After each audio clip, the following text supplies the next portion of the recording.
Today I am beginning to write again in my diary, which was interrupted during my serious illness. I believe I was really very ill.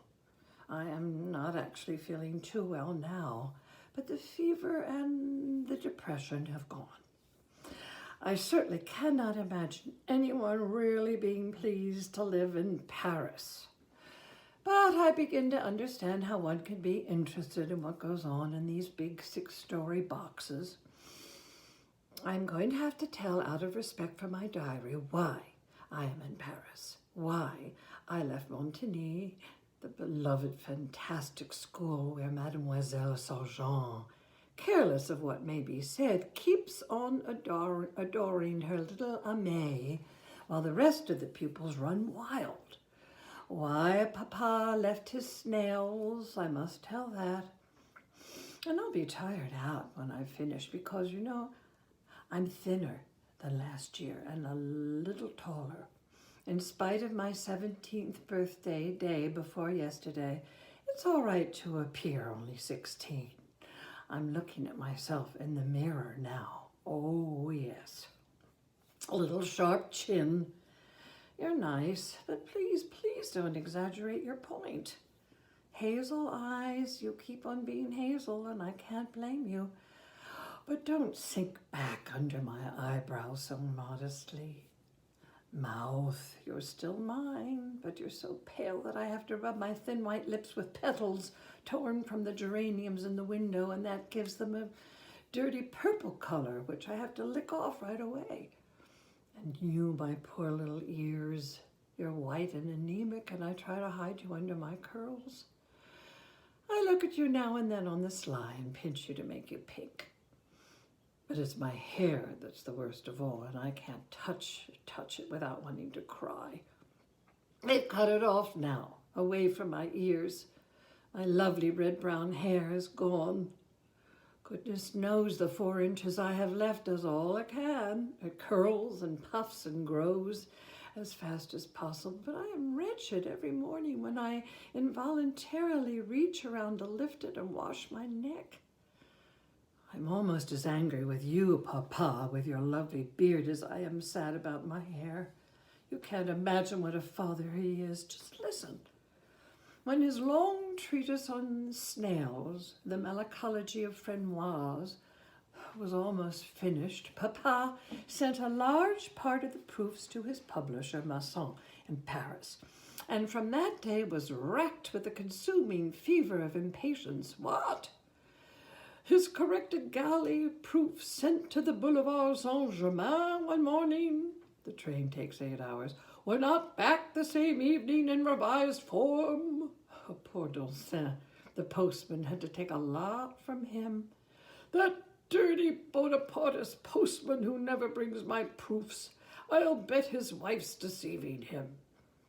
And those printers, threats to scalp them for putting in wrong letters to make obscene words in his book, and curses on the wretched sodomites.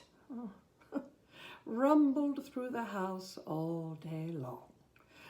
Fanchette, my beautiful cat, who was a very respectable person, raised her eyebrows indignantly. It was a rainy November, and the snails died from neglect one by one. Excuse me. And then one evening, Papa declared, stroking his tricolored beard, "My book is getting nowhere. The printers pay no attention to me. The wisest thing would be for us to move to Paris." This idea upset me terribly, and I was infuriated that such a simple-minded man could be so mad. I asked for a week's grace. "Hurry up with your reflections," added Papa. "I have someone who will take this house. It's Marcia." Oh, the duplicity of the most artless of fathers. He had secretly arranged everything, and I had had no suspicion of the threatened departure. At school, 2 days later, I was vaguely thinking at Mademoiselle's suggestion about my diploma. And Big Anise was more of a pest than ever. It didn't bother me anymore, so I shrugged my shoulders, saying, "Run along, old nuisance. You'll not be pestering me any more. I'll be living in Paris in a month. Now, the stupefaction that she hadn't time to hide made me extremely happy. Luce, you're going to lose your great friend. You'll weep tears of blood, darling, when Claudine goes away to Paris. Quick, cut off a lock of hair. Exchange your last vows. You've just got time. Luce stretched out her fingers like a palm leaf, opened her wide, lazy green eyes, and began to cry noisily and shamelessly. She made me cross. I certainly am going away, and I won't miss you at all, any of you. Later at home, I made up my mind, and I said a solemn yes to Papa. He stroked his beard with satisfaction and said, Prélion is already trying to find an apartment for us. I have no idea where, but I don't mind what quarter it is, just so I have a place for my books. Where would you like to be? I don't mind. It's all the same to me. I didn't know anything about it. How should Claudine, who'd never been away from her big house and her precious garden at Montigny, know where she wanted to live in Paris? And Fanchette didn't know either. I was excited, and as usual, when important moments in my life arrived, I started to wander about the house while Papa, suddenly practical, no, that would be saying too much, suddenly active, began with much noise and confusion to pack our things. I would have preferred for 100 reasons to escape to the woods so as not to hear the bad-tempered lamentations of Mélie. Mélie is blonde and lazy and withered. She cooks, carries up water for me, and steals fruit from the garden for casual acquaintances. But Papa declares that she had superb milk for me when I was little and that she still loves me. She sings a lot because her head is full of songs, some obscene ones, of which I remember a few. And they say I have no accomplishments. Here's one of the best ones. He had 5 or 6 in the same breath, tra-la-la. He didn't spare himself because he liked it, tra-la-la, etc. Mélie tenderly cherishes my faults and my virtues. She is delighted to find that I have a nice body, and she decides, oh, it's too bad you haven't got a young man. This frank and disinterested desire of Mélie's to instigate and satisfy amorous schemes applies to all nature. In the spring, when Fanchette meows and croons and rolls on her back, Mélie obligingly entices the tomcats with plates of raw meat. Then she watches the resulting idols with a sentimental eye, and standing in the garden in her dirty apron with her hands on her uncorseted breasts, allows the capture of the hind quarter of veal or the ragout of hare. The gesture always irritates me, and I'm vaguely but unavoidably disgusted when I think of having been fed at those breasts.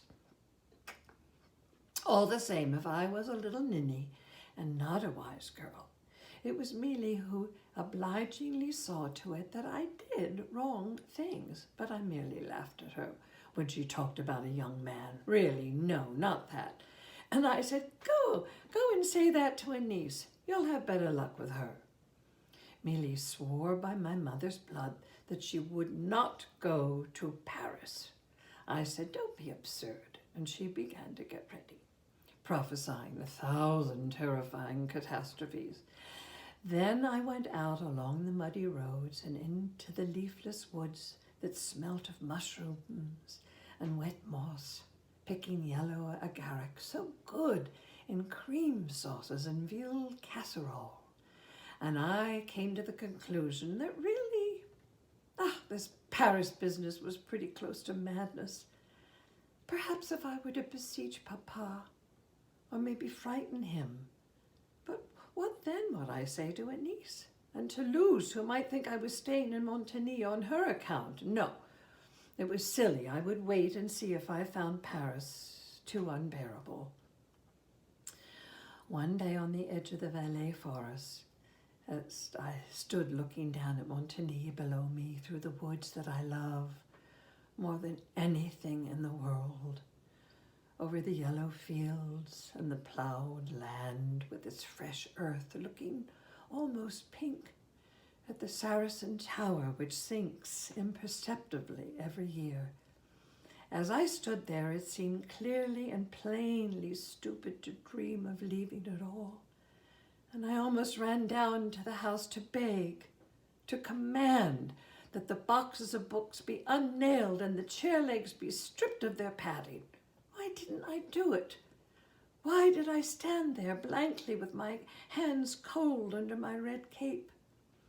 Chestnut burrs fell on me, pricking my head like balls of wool with a darning needle still sticking in them. I must abbreviate. There were goodbyes at school, a cold farewell to the headmistress, amazing. There she was with her little Aimee clinging to her skirt, saying au revoir, as though I were coming back that evening.